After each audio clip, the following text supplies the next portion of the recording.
louvamos a Deus por estudarmos com os amados nossa lição da escola dominical, a lição dos jovens, a lição 5, tem por título Obadias, o cuidado para com a retribuição divina, dando continuidade ao nosso estudo do trimestre que tem um tema vigilância, justiça e o culto a Deus, um chamado para a igreja nos escritos dos profetas menores. Então vamos falar sobre esse profeta Obadias e sobre a sua profecia, que era referente à nação de Edom. Veremos que essa nação, que era irmã de Israel, irmã de Jacó, e ela cultivou durante toda a história sentimento de inveja, de amargura, de ódio. Também agiu baseado nesses mesmos sentimentos e acabou praticando pecados contra Deus, a ponto de chegar à medida da paciência de Deus e, conforme a profecia que vamos estudar, a gota d'água foi quando eles agem ali de forma violenta, de forma terrível contra o seu irmão Jacó, e Deus então usa o seu servo para vaticinar ali o juízo que Edom sofreria. O texto do dia diz: porque o dia do Senhor está perto sobre todas as nações. Como tu fizeste, assim se fará contigo. A tua maldade cairá sobre a tua cabeça. Então o tema da lição é a retribuição divina. Tudo que o homem plantar, ele vai colher. Então em Obadias 1:15 temos aí o texto do dia. A síntese diz o seguinte: o livro de Obadias nos desperta para a realidade da lei da semeadura. Esta é uma lei estabelecida por Deus, colheremos o que plantamos nesta vida. Então, vemos que Edom foi acumulando violência, foi acumulando orgulho, foi acumulando ódio pelo seu irmão Israel, Jacó, a ponto de eles terem também que receber a retribuição por tudo aquilo que eles fizeram. Da mesma maneira que eles trataram, eles seriam tratados agora.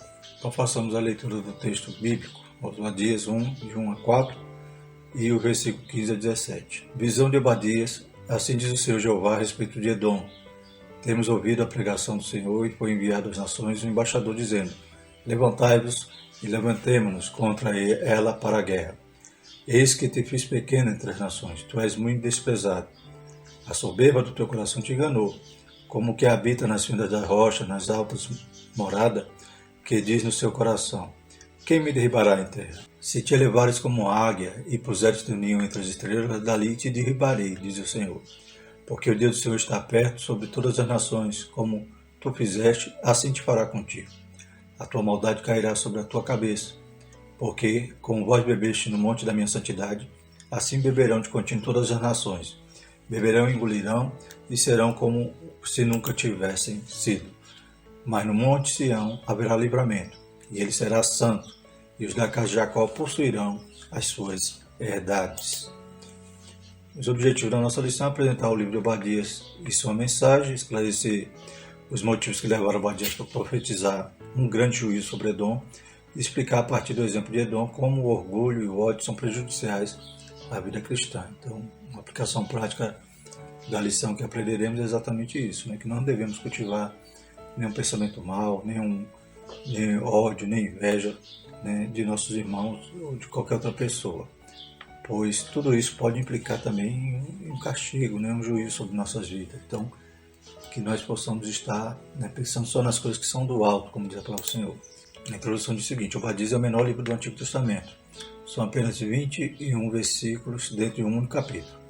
Diferente de Amós, que se concentrou em Israel, ele destinou sua mensagem a uma nação estrangeira. Então, vemos até aqui os estudos sobre Joel, sobre Oséias, sobre Amós, que tinha, a profecia tinha destino ou Israel ou Judá. Porém, em Obadias a gente vai ver que ele fala a uma nação estrangeira. São 3 profetas menores que fazem assim, que seus textos são destinados, sua profecia é destinada à nação estrangeira. Jonas, Naum e Obadias. Os edomitas, descendentes de Esaú, trataram os israelitas com crueldade, Por isso foram avisados que receberiam uma retribuição divina pelo tratamento detestável ao povo de Deus. Havia um clamor israelita por esse propósito. Salmo 137, versículo 7 diz: Lembra-te, Senhor, dos filhos de Edom, no dia de Jerusalém, porque diziam: Arrasai, arrasai até os seus alicerces. Vemos que esse salmo ele já também ele combina, né, com uma das hipóteses, né, do período que Obadias se refere em relação à sua profecia, pois esse salmo é escrito no cativeiro, né? O povo judeu está lá em Babilônia, e os babilônicos dizem: canta aí hinos de Sião. Só que eles já estavam entristecidos, tinham pendurado suas harpas nos salgueiros, e em toda a poesia ali do Salmo 137, percebemos então ali, né, eles clamando a Deus, e um dos clamores é pedir para que Deus lembre de Edom da sua maldade. Então veremos que isso aí, né, vai de encontro, né, com uma das possibilidades que a gota d'água, né, que a profecia de Obadias se refere relacionada à maldade dessa nação Edom, é exatamente no momento que estão sendo levados para o cativeiro, e Edom, ao invés ou de se aliar aos judeus, ou de, no mínimo, ficar, né, isento naquela situação, eles acabam, né, torcendo, acabam se alegrando com a desgraça de Judá, e acabam também, né, perseguindo, maltratando aqueles que iam procurar algum tipo de asilo em seu território. Quem é Edom, né? Quem é então essa nação? Edom, como veremos mais à frente, ele, né, vem de Esaú. Quem é Esaú? Esaú era o irmão gêmeo de Jacó. E essa rivalidade já nasce desde o ventre. Porém Deus, né, vai à frente mandar, né, Jacó tratar Edom, né, com respeito, tratar eles como irmãos. Só que gera-se essa rivalidade, essa inveja, essa maldade, né, não só no coração de Esaú, mas de todos os seus descendentes, que eles vão tratar Judá como inimigo. Então, como é que começa essa história, né? Lá no ventre, lá em Gênesis 25, 21 e 23, no ventre de Rebeca, diz o seguinte, né? E os filhos lutavam dentro dela, né? Extraímos aqui algumas citações. E os filhos estavam lutando ali no ventre, a Rebeca pergunta para Deus, e Deus responde que havia duas nações no ventre dela, e que, né, eles iam se separar, formando dois povos, e o maior serviria ao menor, né? Então Deus já revelava, né, que Esaú serviria a Jacó. E em Gênesis 25, 34 também temos, né, uma outra fase dessa divergência entre esses irmãos, né? Então Esaú chega ali faminto e vê Jacó cozinhando lá um guisado, né, de lentilhas, um guisado vermelho, e ele pede uma parte, né? Me deu um pouco desse guisado vermelho, inclusive por causa desse guisado vermelho, desse momento aí, seu nome passa a ser Edom, que quer dizer vermelho. E Jacó então aproveita a situação e diz: vende então a tua primogenitura. Aí disse Esaú: eis que estou a ponto de morrer, para que me servirá logo a primogenitura? Então Esaú era essa pessoa que não dava valor, né, às tradições, não dava valor à lei dos seus pais, e inclusive a primogenitura, que era, né, a posição que ele tinha de destaque, né, de herdar ali, né, maior parte da herança dos seus pais, de até mesmo cuidar do irmão mais novo, que seria Jacó. Então ele despreza as coisas, as suas bênçãos, e vende para um prato de comida. Lá em Gênesis 27, 34, 41, outro episódio é que quando Jacó, né, juntamente com sua mãe Rebeca, engana Isaac, né, se disfarçando ali como sendo ele Esaú, para poder receber a bênção do seu pai, que estava ali com as vistas fracas. E Esaú então se aborrece quando sabe disso, e diz aqui um trecho dizendo: e aborreceu Esaú a Jacó por causa daquela bênção com que seu pai tinha abençoado, né? Ele pede então pai, me abençoe, mesmo assim, mesmo sendo, já tendo dado a bênção para Jacó, me abençoe, e seu pai, né, profere uma bênção, sendo que menor, né, ele fica aborrecido. E ele diz, né, chega-se-ão os dias do luto do meu pai, então mataria Jacó, meu irmão. E nesse episódio, Jacó, né, quando seus pais sabem disso, ele foge e vai para Padã Arã e permanece ali durante cerca de 21 anos. E Números 20, 17 e 18, já um momento muito posterior, quando Israel, né, que formou-se uma grande nação ali na escravidão no Egito, e Deus liberta o povo com a liderança, sob a liderança de Moisés, eles vêm, e quando chegam nos termos de Edom, né, eles não guerreiam contra Edom, eles conheciam, né, na lei dizia que era para eles tratar eles como irmão. Então eles não guerreiam contra Edom e mandam mensageiros pedindo para passagem, né, pedindo que eles pudessem passar, que eles não iam nem comer das vinhas dele, nem tomar da água dos poços dele, só queria passar pela estrada real, sem desviar nem para a esquerda nem para a direita. Então eles mandam essa mensagem pedindo essa passagem. Deixa-nos, pois, passar pela tua terra. Edom lhe disse, não passarás por mim, para que porventura eu não saia a espada ao teu encontro. Então, vemos que essa inimizade começa desde o nascimento e vai desenrolando alguns episódios que vai gerando cada vez mais ódio no coração de Esaú, e percebemos que isso se transfere para os seus descendentes, para Edom. O primeiro tópico vai falar sobre Obadias, vamos falar sobre as características aqui do profeta. O servo do Senhor. Obadias é um nome comum entre árabes e judeus, cujo significado é servo do Senhor. É um composto de Obed, servo, e Iá, uma forma abreviada do tetragrama. Então, um nome que é impronunciável, né? Essas 4 letrinhas que nós traduzimos como Javé, Jeová. Então, o nome Obadias significa servo do Senhor. O livro não fornece informações especiais sobre o autor, ele simplesmente diz visão de Obadias. Então, não diz quem é o pai, né, como os outros profetas menores. Algum revela o pai, revela talvez a profissão, revela, né, a cidade. Porém, o profeta Obadias, né, no seu registro, não dá nenhuma informação sobre sua família nem seu lugar. É provável que o profeta estivesse em Jerusalém durante o período que a cidade foi atacada.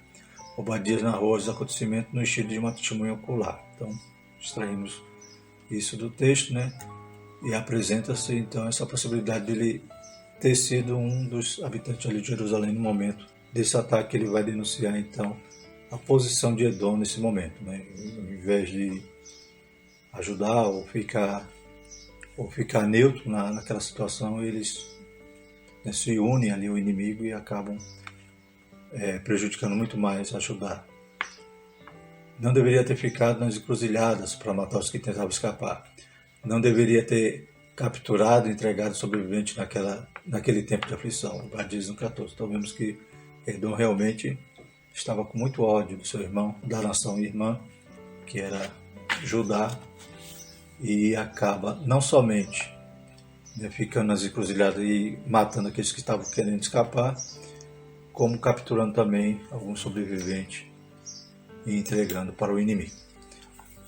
Ele era um homem piedoso que seguia a ortodoxia judaica e acreditava na justiça divina. Então, Obadias, percebemos essa característica através do seu escrito, né? Ele cria que Deus ia, né, julgar aquela nação. Ao ver a maldade dos edomitas, anunciou impelido pelo Espírito de Deus o juízo que estava por vir sobre esta nação. Então Deus revela a ele qual era o juízo, né, qual era a consequência daqueles atos maus que Edom praticava.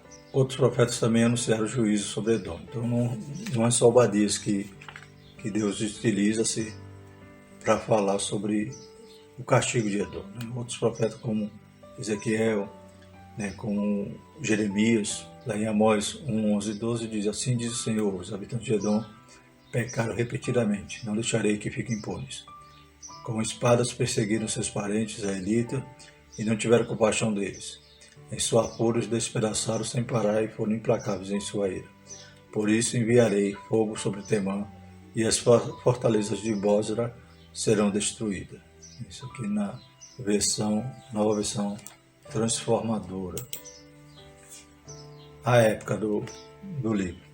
Não podemos afirmar quando o livro de Obadias foi escrito, pois o texto não oferece data, apenas apresenta indício de um momento histórico em que os edomitas regozijaram-se com a invasão de Jerusalém e até mesmo lucraram com sua destruição, tomando parte de seus despojos. Então não tem a data exata, mas existe esse episódio, e por esse episódio podemos extrair então um indício de quando ele foi escrito. Dois possíveis datas estão entre os mais propostos: 848 a 841 a.C. e 586 a.C. A data mais antiga refere-se ao reinado de Jeorão. Nesse período, os filisteus e árabes invadiram Judá e cometeram diversos saques. E os edomitas se aproveitaram do momento para tratar os judeus de forma hostil e íspita. Então, um dos momentos que pode se referir à profecia de Obadias é nesse primeiro momento que Israel é invadida, que Judá é invadido, e os edomitas também se aproveitam. Despertou, pois, o Senhor contra Jeorão o espírito dos filisteus e dos arábios, que estão da banda dos etíopes, segundo a Crônica 21:16. A segunda data refere-se à invasão da Babilônia, Jerusalém por Nabucodonosor. Então essa segunda data é a que há mais consenso, né? Que, fazendo uma referência cruzada com outros textos, como vimos no Salmo 137, percebemos que combina mais com essa data, a data que Jerusalém então sucumbe ali diante de Nabucodonosor e é levado ao cativeiro. Os edomitas ficaram satisfeitos com a destruição da cidade santa. Lamentações 4:21 diz: Regozija-te, alegra-te, ó filho de Edom, que habita na terra de Uz. O cálice chegará também para ti. Embebedar-te-ás e te descobrirás. Então, em Lamentações é um momento que Jeremias escreve após esse fato histórico, que é, né, Jerusalém sendo destruída e o povo de Judá sendo levado ao cativeiro. Eles se alegraram com Deus aplicando a justiça sobre Jerusalém, porque Deus estava aplicando justiça também sobre o povo dele, porque não se arrependeram, porque não se voltaram ao Senhor, permaneceram nas idolatrias. Então, esse cálice que agora Judá estava bebendo também ia chegar para Edom. Os israelitas exilados na Babilônia lembravam-se do tratamento desprevisto dos edomitas. Salmo 137:7. Tudo indica que os versículos 10 a 14 se refiram ao ataque de Nabucodonosor. Então essa data, esse momento histórico é o que mais combina com o texto aqui de Obadias. Não deveria ter ficado satisfeito quando exilaram seus parentes em terra distante. Não deveria ter se alegrado quando o povo de Judá sofreu tamanha desgraça. Não deveria ter falado com arrogância naquele tempo de aflição. Como Obadias vai falar que quando exilaram seus parentes em terra distante, então por isso que esse tempo, né, está mais ligado ao tempo da Babilônia atacando ali Judá, pois realmente há essa situação de se levarem os judeus ao cativeiro. Sua mensagem: o assunto principal do livro de Obadias é o julgamento divino contra Edom, por causa da sua hostilidade contra os judeus.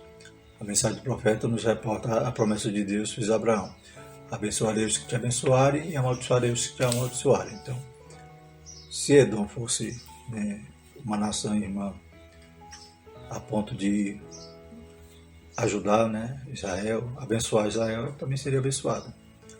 Mas por ser essa nação tão orgulhosa, soberba, né, e má, né, ímpia, e a ponto de se aproveitar, de se alegrar com a desgraça do seu irmão, então eles se encaixaria mais na segunda parte do versículo, né? Amaldiçoarei os que te amaldiçoarem. Os edomitas eram parentes dos judeus. A origem dessa história nos remete ao ventre de Rebeca, como já vimos, né? Edomitas e judeus provinham da mesma madre, então era Edom e Jacó. Jacó vira Israel, consequentemente, né, depois da divisão, vira duas nações, né, vira o Reino do Norte e Judá, que é o fato que ocorre agora, porque o Reino do Norte já tinha sido levado em 722 ao cativeiro pela Assíria, agora estava no momento da Babilônia ali, do juízo de Deus sobre Judá.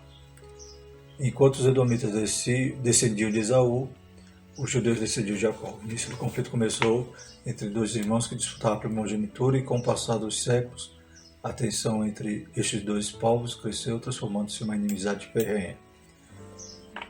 Deus ordenou que os israelitas tratassem os edomitas como irmãos. Então Deus, na lei, disse para que houvesse paz, Porém, os edomitas nunca aceitaram essa paz, não deixaram nem eles atravessar no seu território quando eles vinham do Egito ali, sendo libertos ali do cativeiro, e estavam indo agora para Canaã. Eles não deixaram que eles atravessassem ali na estrada real, atravessando seu território para poder alcançar Canaã.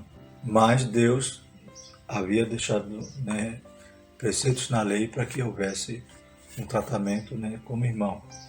Não os perturbe, pois eu dei a eles como propriedade toda a região montanhosa ao redor do Monte Seir, e não darei a vocês 1 metro sequer da terra deles. Então Deus tinha dito, toda a água que tomar, porventura, pague.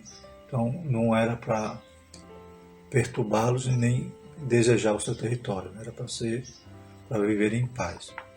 Porém, os edomitas cultivaram um ódio velado para os israelitas.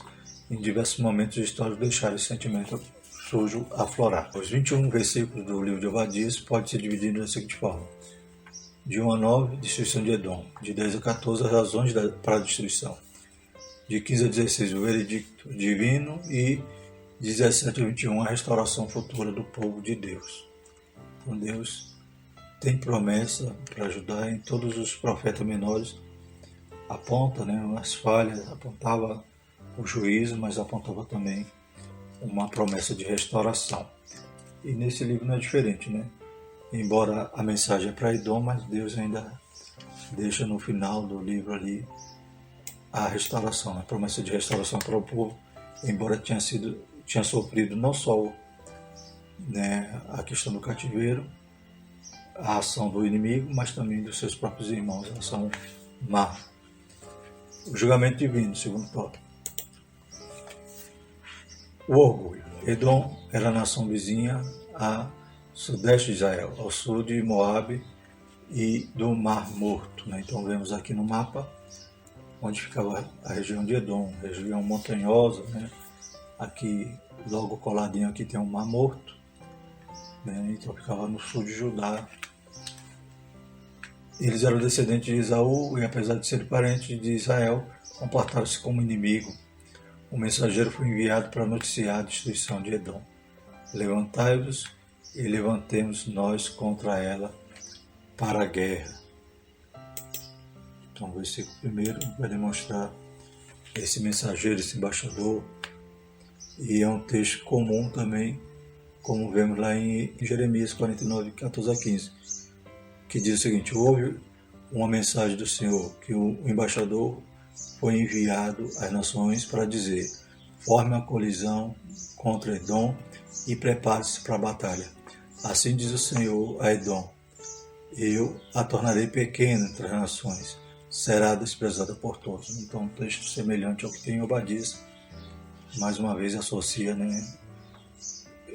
o momento histórico que Obadias relata ao acontecimento que também Jeremias vai tratar, que é a respeito do cativeiro. Embora fosse pequeno em relação aos outros povos, eram poderosos por causa da posição geográfica em que estavam. Então aquela região era uma região que era estratégica, havia ali montanhas, havia caminhos estreitos, e eles acreditavam então estarem protegidos. A soberba do coração levou-os a pensar que eram invencíveis. O texto diz que eles habitavam nas fendas das rochas. Suas cidades foram construídas em uma região de cadeias montanhosas que protegiam a nação. Os cavalos das tropas inimigas jamais passariam pelas fendas das rochas. A altitude de 1.200 a 1.700 metros tornavam região de fácil defesa. Então vemos em algumas imagens do que restou de Edom, porque hoje Edom não existe mais as cidades, que era, inclusive, as edificações eram escavadas nas rochas, como vemos lá hoje a cidade de Petra, que é uma das cidades as ruínas, né, que restam daquela grande nação de Edom. Por isso perguntavam: quem me derribará em terra? Sentiu-se inalcançáveis, como uma águia que sobe às alturas para guardar os seus filhotes em ninhos seguros. O orgulho gerou dele uma falsa sensação de segurança. O Deus revelado na Escritura não tolera o orgulho. Edom aprendeu a lição de que não existe lugar inacessível para Deus. E em Provérbios 16:18, a soberba procede à ruína, e a altivez do espírito precede a queda. O juízo divino. Os edomitas estavam acostumados a roubar outros povos em momentos de tragédias nacionais. Porém, de acordo com Obadias, eles experimentariam o mesmo veneno, pois ladrões e roubadores viriam de noite para saquear as suas cidades. Então vemos que no juízo, né, talvez essa segurança toda que eles sentiam, e na profecia vai dizer que os seus próprios aliados iam se voltar contra eles. E da mesma maneira que eles eram também ladrões, né, que roubavam outros despojos no momento de tragédia, ia acontecer com ele. O profeta declarou que até os vidimadores, coletores de uva, deixavam alguns cachos pelo caminho. Todavia, em Edom não sobraria nada. Então, né, o despojo de Edom seria subtraído ali até não restar nada. Se ladrões viessem durante a noite e os assaltassem, que calamidade o espera? Não levaria tudo, e aqueles que colhem uvas sempre deixam algumas para os pobres. No entanto, todos os cantos de Edom serão vasculhados e saqueados. Todos os tesouros serão encontrados e levados embora. Então, Obadias 1, 5 e 6, na nova versão transformadora. Os judeus tinham o costume de identificar as pessoas por seus antepassados. Assim, Saul é um nome para Edom, Jacó é usado em um nome para Judá. Os bens de Esaú referem-se às minas de ferro e cobre que pertenciam ao território dos edomitas. Da mesma forma que Edom traiu Judá, seus aliados o trairiam. Está lá em Obadias 1,7. Todos os seus aliados o expulsarão da sua terra e eles lhe prometerão paz enquanto tramam enganá-lo e conquistá-lo. Seus amigos de confiança lhe prepararão armadilha e você nem se dará conta. Então, qual era a segurança que eles tinham? Os aliados que se voltariam contra eles e todos os seus tesouros seriam extraídos. O pagamento do pecado será sempre a destruição, pois o salário do pecado é a morte, como diz Romanos 6,23. A destreza do valente de Edom não conseguiria livrá-lo do destino selado por Deus. A principal razão para a ira divina derramada sobre Edom era a violência praticada contra o irmão Jacó. O termo Israel não se refere especialmente ao Reino do Norte, mas faz menção ao uso genérico do nome aplicado aos descendentes de Abraão, Isaque e Jacó. O texto sugere que o juízo de Deus não estava sendo aplicado por causa de um único ato, mas por causa de um acúmulo de comportamentos hostis para com Israel. A gota d'água foi a aliança de Edom com os povos inimigos que assolaram Jerusalém. Obadias declarou: tu mesmo era um deles. Então, dentre os inimigos também Deus contava que Edom se portou dessa forma. Nós vemos que em Gênesis 15,16 diz o seguinte: e a quarta geração tornará para cá, porque a medida da injustiça dos amorreus não está ainda cheia. Então, no contexto desse versículo, vai mostrar Deus dizendo a Abraão, já revelando muito anos antes que a sua descendência seria escrava no Egito 400 anos e depois de 400 anos ia voltar para tomar posse ali da terra que Deus prometeu a Abraão. Então Deus está dizendo que é a quarta geração de Abraão que ia voltar, porque Deus ainda não ia aplicar o juízo sobre aquelas nações naqueles dias. E diz que a medida da justiça dos amorreus ainda não estava completa, ou seja, não estava cheia. Então Deus tem paciência, é longânimo, mas chega um momento que enche a medida. Da mesma maneira que os amorreus chegou a medida, a medida de sua injustiça para Deus aplicar o juízo e agora mandar Israel, a quarta geração de Abraão, também a medida de Edom estava se enchendo. Então Deus não aplicou o juízo por causa só de um ato, mas porque eles vinham praticando ações de ódio contra seus irmãos. Então ali, aquele momento, era a gota d'água Da mesma maneira como o dia do Senhor chega para essa nação, vai chegar para esse mundo, para as nações desse mundo que estão pecando, jaz no maligno, e no tempo que se esgotar ou que se completar a justiça, Deus vai aplicar o juízo, e o juízo para o mundo é a tribulação e posteriormente todo o julgamento. Eles olharam com prazer para a destruição de Jerusalém e se alegraram na má sorte do irmão. Embora Jerusalém estava sofrendo ali o castigo divino, não era a posição deles ficar se alegrando com o mal dos outros. Essa é uma aplicação que nós também podemos extrair dessa lição. Também não podemos, mesmo que seja a mão de Deus pesando sobre alguém, não é a nossa parte se alegrar com isso. Nossa parte é orar e pedir a graça, a misericórdia do Senhor. O texto ainda declara que não somente foram omissos, mas foram agentes da destruição. Pois no dia da calamidade de Jerusalém também estenderam as mãos contra os judeus, os perseguiram para entregá-los aos inimigos. Agiram com grande crueldade. A falta de compaixão é um grande pecado diante de Deus. Além de se alegrarem com a derrota alheia, foram instrumentos para a maldade. Um indivíduo dominado pela inveja tende a praticar atos desprezíveis. Orgulho e inveja são sentimentos que devem ser extirpados nos nossos corações. Então, somos nova criatura e já não devemos mais ter sentimentos em nossos corações. Caso contrário, também incorremos no risco de, quando nos alegrarmos com a derrota dos outros, Deus também está lá, medindo, o cálice da nossa injustiça. E há de nós se transbordar. A retribuição divina. Primeiro subtópico, o dia do Senhor. O profeta anunciou que o dia do Senhor virá sobre todas as nações. Esse dia será contrastante para Edom e Israel. Enquanto um será humilhado e destruído, o outro será restaurado e exaltado. O dia do Senhor aponta para um momento específico da história, em que Deus se levantará para fazer valer a sua justiça. O juiz de Deus aplicará em Edom o castigo imposto a Israel. Assim se fará contigo. Então, do mesmo jeito que eles tratavam, iam ser tratados. E no verso 16 diz: logo eles serão como se nunca tivessem sido. Todavia, em Sião haverá livramento, enquanto Edom experimentará a taça da ira divina. Judá receberá livramento, enquanto a casa de Isaú será como palha, e a casa de Jacó será como fogo. Deus aplicará a justiça na inversão dos papéis injustos. Os exaltados serão humilhados e os humilhados serão exaltados.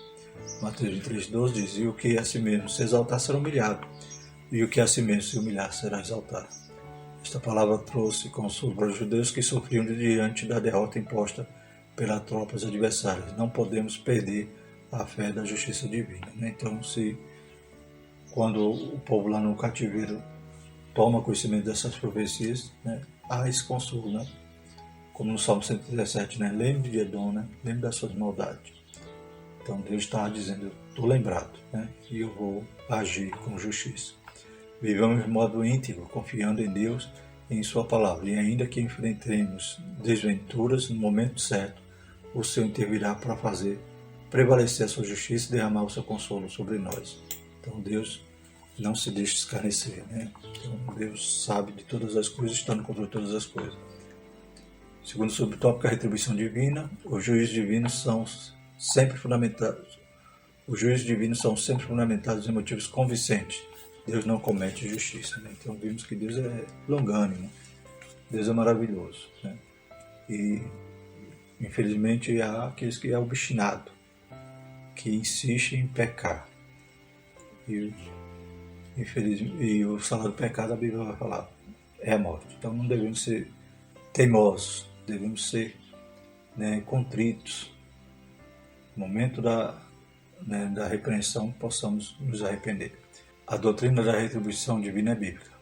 Deus fez aos edomitas o mesmo que eles fizeram a Judá. Edom e Israel eram parentes, no entanto, os edomitas sempre trataram Israel com desprezo. Na época de Moisés, o direito de passagem dos israelitas pelo território edomita foi negado. Números 20, 17 e 18: deixa-nos, pois, passar pela tua terra. Não passaremos pelo campo, nem pelas vinhas, nem beberemos as águas dos poços. Iremos pela estrada real. Não nos desviaremos para a direita nem para a esquerda, até que passemos pelos teus termos. Porém, Edom lhe disse: não passarás por mim, para que porventura eu não saia espada ao teu encontro. Se Israel fosse combater contra Edom, é claro que Edom seria destruído, né? E eles decidem então rodear, né? Porque Edom não permitiu que eles passassem. A retribuição divina, a Bíblia representa 4 momentos em que os edomitas espelharam Israel. Então, no reinado de Jeroão, no reinado de Amazias, no reinado de Acais e no reinado de Zedequias. Esse ciclo de maldade não poderia ficar impune. Deus escreveu uma lei no universo que não pode ser esquecida. A lei da semeadura, Gálatas 6,7. Não reis, Deus não se deixa escarnecer, porque tudo que o homem semear, isso também ceifará. É a plantação que determina o resultado da colheita, né? Então, o que você plantou, vai colher. Você pode escolher o que planta, mas não pode escolher o que colhe. O que colhe é consequência. O cristão não deve semear na carne, isto é, viver pela carne, mas deve semear no Espírito, vivendo de acordo com a vontade do Espírito. Gálatas 6,8. Sejamos sempre atentos, aí não nos esqueçamos que também seremos julgados pelo Senhor. Cuidemos que os sentimentos contraproducentes, como a raiva, a amargura ou até mesmo a maquinação do mal, jamais cresçam nos nossos corações. Então, o que aprendamos nessa lição? A não ser maus como esse irmão de Judá, né? Como essa nação irmã, que teve tanta raiva, tanta inveja, tanta amargura. Inimizade deve ser combatida com perdão e reconciliação, não com vingança e ressentimento. Vivamos segundo o Espírito e não segundo a carne. Terceiro subtópico, o rebaixamento de Edom. Obadias nos ensina que Deus cumpre suas promessas, suas profecias se cumpriram historicamente. Os edomitas foram como se nunca tivesse sido, ou seja, deixaram de existir. Hoje não existe o país Edom, mas existe o país Israel, mesmo tendo se acabado todo. E como na profecia lá dos ossos secos, Deus fez unir nervos, ossos, pele, e Deus restaurou, faltando se cumprir apenas o final da profecia, que é o Espírito, que se dará quando eles reconhecerem Jesus como Messias. No século VI a.C., eles foram derrotados e expulsos de suas terras e, como consequência, fixaram o próximo ao Mar Vermelho. Todavia, em 312 a.C., foram novamente destruídos pelos nabateus. Então, eles já sofreram muitas investidas dos babilônios. E no ano 312 a.C., dos nabateus passaram até a região toda chamada ser confundida, então não é mais Edom, seria os nabateus agora. Depois de espalhados, sobreviveram através do casamento misto com outros povos da região. E no Novo Testamento, os edomitas ficaram conhecidos como os idumeus. Então, devido a várias misturas, passam a se chamar idumeus. E Herodes, que era o rei dos judeus, era um idumeu. E vemos também que, embora Herodes, em Roma, coloca ele como um rei daquela região, ele acaba odiando os judeus, a ponto de quando os magos dizem lá, viemos aqui conhecer o rei que nasceu, ele então dá ordem ali para matar todas aquelas crianças, porque ele não queria ser substituído, ele tinha raiva daquela nação e mata aquelas crianças no intuito de matar Jesus, só que Deus dá o livramento. Porém, em 70 a.C., o general romano Tito destruiu os israelitas e os idumeus. Então, em 70, quando também se cumpre a profecia, que não haveria pedra sobre pedra ali, como Jesus tinha dito, Tito destrói não somente os israelitas, mas também os idumeus. Porém, Israel volta, Israel tem promessa. E Edom tinha a promessa, a profecia do juízo. Enquanto os israelitas se dispensaram e depois de quase 2000 anos reviveram, como nação, os idumeus desapareceram da história para sempre. A profecia de Obadias se cumpriu. Versículo 10. Seu livro confirma o princípio divino, bíblico da retribuição divina. Cedo ou tarde, todos nós arcaremos com os nossos atos diante de Deus. Não nos esqueçamos jamais dessa verdade cristã. Por causa da violência feita ao teu irmão Jacó, cobrir-te-á confusão e terás exterminado para sempre. Obadias 1:10. E lá em Malaquias, como já citamos, ainda que Edom diga, empobrecidos somos, porém tornaremos a edificar os lugares desertos, assim diz o Senhor dos Exércitos. Eles edificarão e eu destruirei, e lhe chamarão termo de piedade e povo contra quem o Senhor está irado para sempre. Então, que triste situação Edom chegou, né? De ter, né, essa definição, esse nome que Deus dá a ele, povo contra quem o Senhor está irado para sempre. Que Deus tenha misericórdia de nós e aprendamos, através dessa lição, que esses sentimentos não cabem na vida de um cristão. Inveja, maldade, ira, vingança, não. Amém? Porque um dia, se plantarmos isso, vamos colher. Quem planta vento, né, colhe tempestade, como diz lá no livro de Oséias.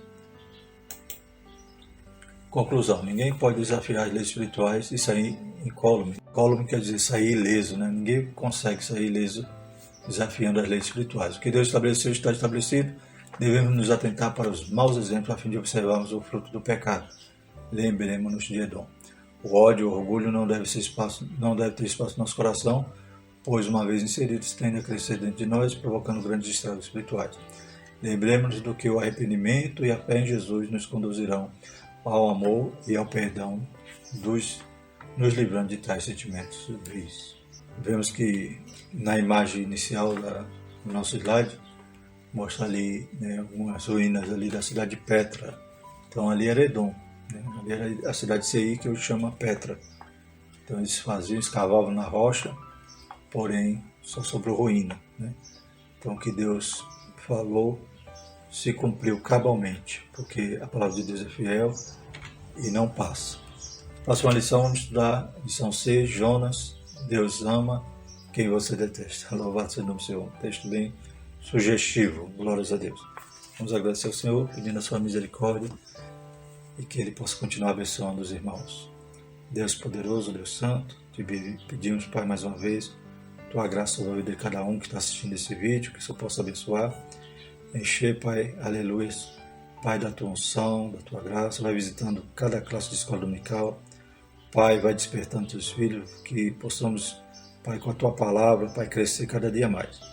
Deus poderoso e santo, livra cada um de nós do mal. Nós te pedimos isso e te agradecemos em nome de Jesus. Amém. Que a graça do nosso Senhor Jesus Cristo, o amor de Deus e a consolação do Espírito Santo permaneçam sobre todos nós, hoje e para sempre. Amém.